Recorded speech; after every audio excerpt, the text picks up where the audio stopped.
There were a few really painful scenes for a few people. I noticed the audience reaction.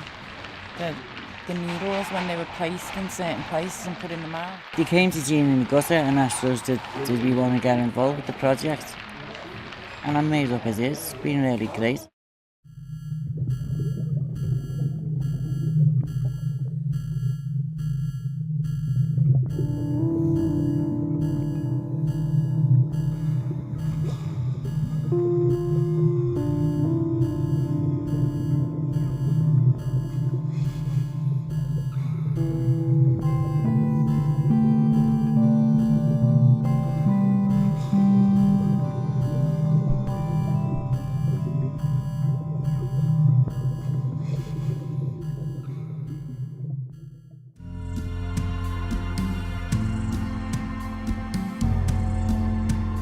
Our company's tagline is that we're fed by the recovering community. Today is part of my ongoing work as an artist making issue-based work. My story was, I fell asleep at the back of Bold Street, down a back Hen Street, stoned off my head. I woke up the next morning, must have been about 4 or 5 o'clock. It had been raining, although the rain hadn't woken me up.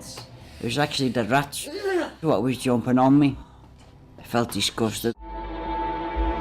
We've been able to see really authentic movement that comes directly from the experience of recovery.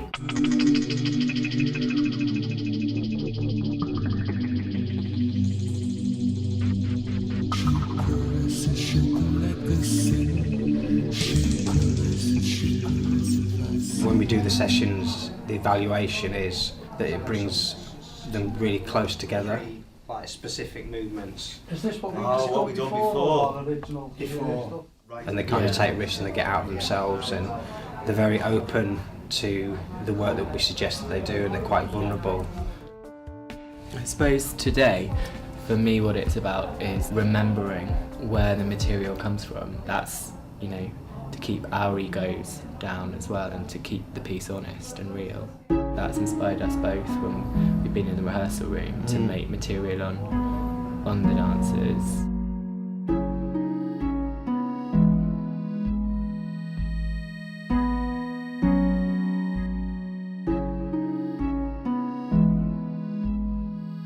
I think what's been really interesting working with Laurie, he's come from a classical background, seeing how his movement has changed.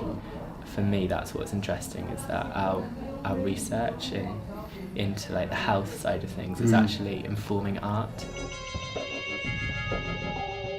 Everybody, whether you're an addict or not, we have depths of despair, we have pain, we have suffering, we have love in our lives, we have hope, we have fun. And so it's kind of getting that to a wider audience and seeing how people that are not necessarily in addiction can connect to that. Very, very powerful, very meaningful, very in your face.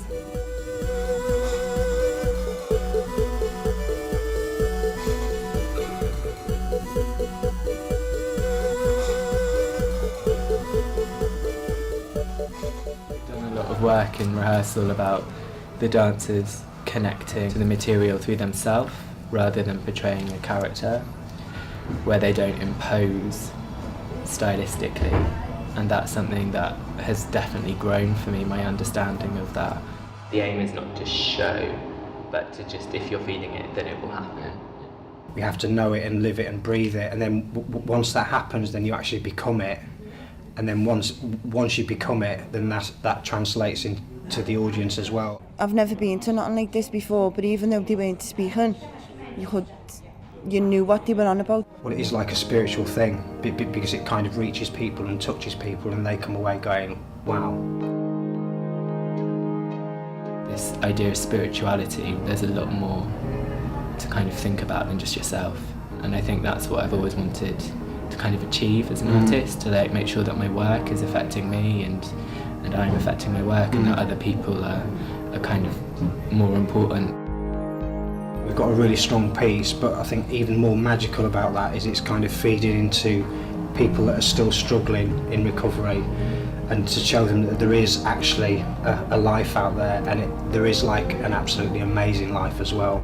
If I can help get that message across, even if the message only reaches one single person, one single child, I would have felt that it would all been worth it.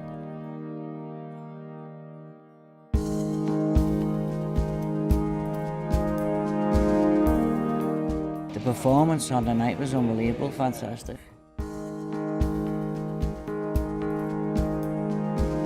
I'd see it again, yeah, without a doubt, yeah.